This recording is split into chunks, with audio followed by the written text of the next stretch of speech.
Le focus du jour nous emmène au Cameroun. Depuis plusieurs semaines, le pays est aux prises avec une contestation de sa minorité anglophone. 20% de la population habitant deux provinces dans l'ouest d'un pays officiellement bilingue. Mais une bonne partie des anglophones se plaignent d'être marginalisés par la majorité francophone. Ils réclament désormais le retour au fédéralisme qui existait il y a 45 ans. Un mouvement de protestation lancé à l'origine par des enseignants et des avocats, mais très vite récupéré par une jeunesse anglophone dressée contre le pouvoir central. De nouvelles manifestations sont prévues ce lundi. Voyez ce reportage dans la ville de Bamenda, fief de l'opposition, de Patrick Fandio, Marcel Amoko et Zigoto Chaya. Depuis les collines au-dessus de la vallée, une vue imprenable sur une cité frondeuse. Bamenda, capitale d'une des deux provinces anglophones du Cameroun, désormais placée sous la surveillance d'unités spéciales de la police. Des patrouilles armées dans une ville à l'épicentre d'une contestation inédite, encore meurtrie par les séquelles de plusieurs jours d'émeutes. Sur cette vidéo amateur tournée par les manifestants, les flammes de la colère dans le centre-ville.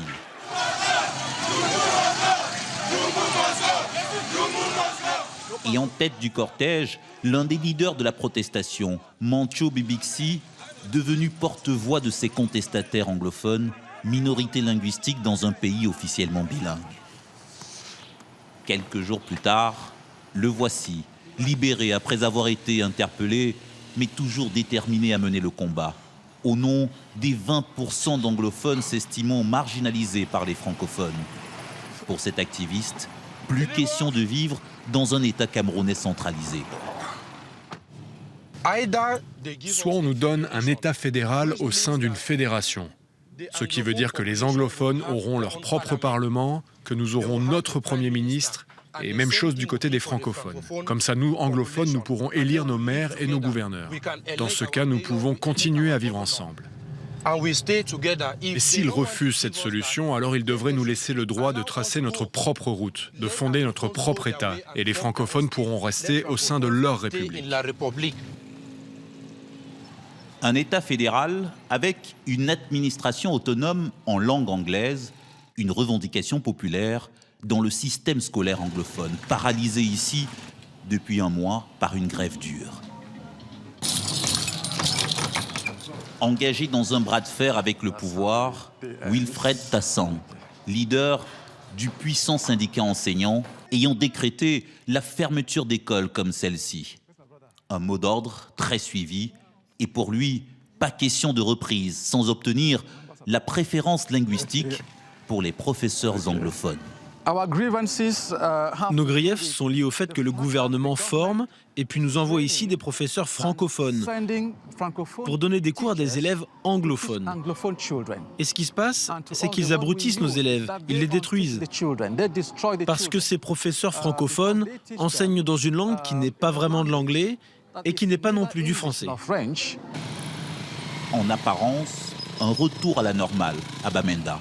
Mais jusqu'ici, pas d'accord entre le gouvernement camerounais et les protestataires anglophones. Allongez le pas, les gars, allons. Le calme revenu dans les rues, mais une tension toujours perceptible dans ce bastion historique de l'opposition. À quelques kilomètres de la ville, un immense domaine appartenant à l'homme considéré comme le plus riche du Cameroun, un milliardaire anglophone réputé proche du pouvoir. Un entrepreneur secret, mais impliqué depuis plusieurs jours dans de discrètes négociations pour éviter l'escalade de la crise anglophone. Avec une ligne rouge, surtout pas de fédéralisme dans un pays comptant près de 300 langues locales et presque autant de groupes ethniques. Le fédéralisme, c'est totalement impossible. Absolument pas possible. Ce n'est même pas la peine d'y penser. Nous l'avons déjà expérimenté il y a très longtemps et cette époque-là est largement révolue. Quiconque réclame aujourd'hui le fédéralisme, franchement, je ne crois pas qu'il aime beaucoup ce pays. Le fédéralisme, un système politique appliqué dans le pays après les tutelles françaises et anglaises entre 1961 et 1972, date de la réunification des deux Camerouns.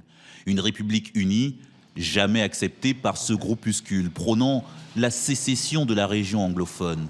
Une organisation illégale selon la loi camerounaise, arborant un drapeau sécessionniste interdit. Freedom now! Freedom now! Une poignée de vieux militants déjà emprisonnés plusieurs fois, mais rêvant toujours d'un pays anglophone indépendant. We are all resolved.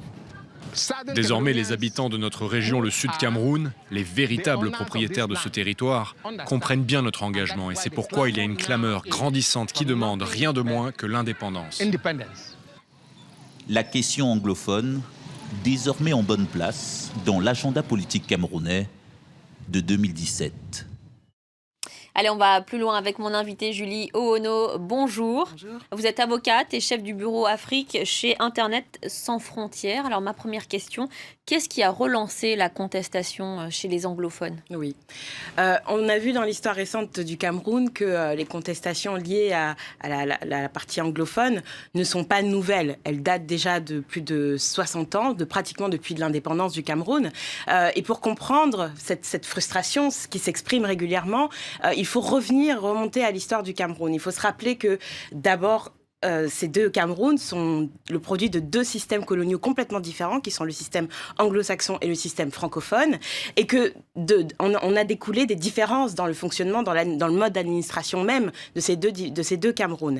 Et il faut se rappeler aussi que la question de l'intégration, de l'assimilation du Cameroun anglophone a toujours été prégnante. C'était une histoire de « je t'aime moi non plus » finalement, puisque déjà pendant la période des revendications indépendantistes en Afrique de l'Ouest et centrale, le Southern Cameroons, donc le nord-ouest et le sud-ouest, qui pendant un temps étaient plutôt gérés sous l'escarcelle du Nigeria, ont hésité entre rejoindre le Cameroun, rejoindre le Nigeria, ou alors être indépendants. Sauf que cette indépendance n'a jamais vraiment été question. Enfin, il n'a jamais vraiment été question de cette indépendance de manière officielle. Finalement, c'est le fédéralisme qui a été choisi en 1961. Fédéralisme seulement de nom, puisque quand on regarde la constitution de cette fédération, la prédominance du français et du francophone est toujours prégnante, puisque dans ce texte, dans la Constitution, on reconnaît que la version officielle de la Constitution est la version française. Donc ça montre déjà qu'il y a une prédominance du français. Et ensuite, évidemment, en 1972, la réunification, soi-disant pour des prétextes liés au fait que le fédéralisme coûterait trop cher aux finances de l'État. C'est en tout cas ce qui avait été avancé par le président Ahidjo. Mais finalement, cette évolution politique et historique n'a jamais vraiment adresser les frustrations, parce qu'il y a des frustrations, on l'a vu dans le reportage, oui. Il y a de nombreuses frustrations qui sont liées bien sûr à la langue, et ça me donne l'occasion de rappeler que le problème anglophone n'est pas un problème de langue, c'est bien au-delà de ça, c'est un problème de mode d'administration, c'est un problème d'institution, c'est un problème de gestion du territoire. Alors justement, leurs critiques, elles sont fondées, est-ce qu'ils sont marginalisés par la majorité francophone ?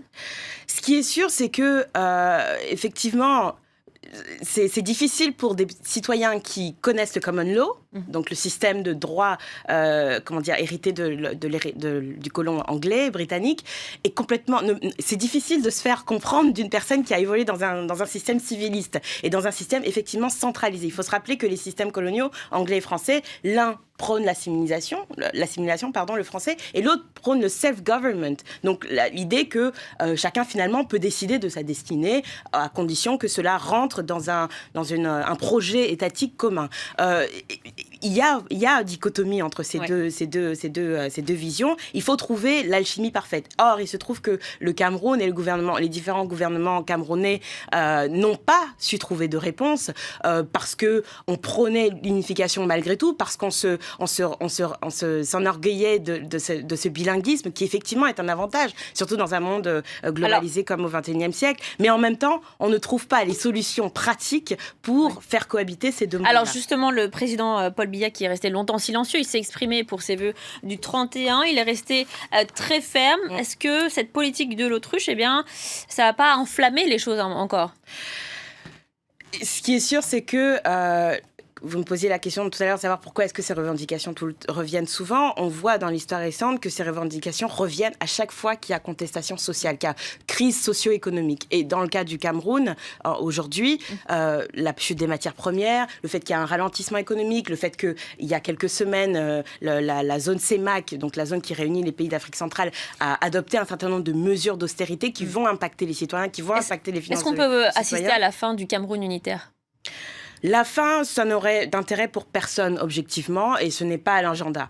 Néanmoins, la politique de l'autruche prônée par le gouvernement, qui est celle de dire qu'il y a un seul Cameroun, un et indivisible, n'est pas tenable, n'est pas vivable. Parce que les frustrations, on ne les écrase pas à coups de matraque, comme on l'a vu ces dernières semaines. Et surtout parce que les citoyens camerounais, eux, sont conscients que c'est un avantage d'être bilingue. D'ailleurs, ils ont inventé une langue qui s'appelle le camfranglais, qui mélange les deux. En un mot, très rapidement, est-ce que vous êtes pour un référendum dans les parties anglophones du Cameroun ? La solution est plutôt autour d'un dialogue inclusif qui inclut les populations anglophones et aussi francophones, que les deux populations communiquent réellement sur quelles sont les sources, les origines de ce problème-là, parce qu'il faut le reconnaître, du côté francophone, il y a beaucoup d'ignorance aussi sur la question anglophone. Merci beaucoup, Julie Ono. Je sais qu'il y a beaucoup de choses à dire, mais on est pris par le temps. Je vous remercie d'avoir été l'invitée de France 24. Je rappelle que vous êtes avocate et chef du bureau Afrique chez Internet sans frontières. Voilà.